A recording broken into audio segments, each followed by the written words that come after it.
So how does the Veterans Access Act address the implementation failures of the Mission Act, particularly in relation to community care eligibility and wait time reporting? I mean, I remember in 2018 when the Mission Act was passed, that we all thought it was pretty clear. It was pretty clear that, how choice was going to work.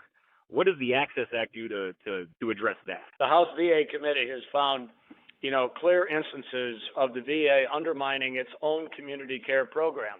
In other words, shall we say, interpretation. An example, under the Biden administration, the VA explicitly stated that they want to reduce community care referrals in favor of their own services. So in other words, forcing veterans back into the VA system and outside the community. The Trump administration, however, is taking steps to reverse this and ensure that fair access to care for all veterans, especially in those in rural and remote areas, because it's not just getting in your car and driving a few blocks to the VA hospital. That's not especially what so many districts are about. So the Veterans Access Act is needed to ensure that no future administration, regardless of whether it's Democrat or Republican, can prioritize the bureaucracy over the veterans.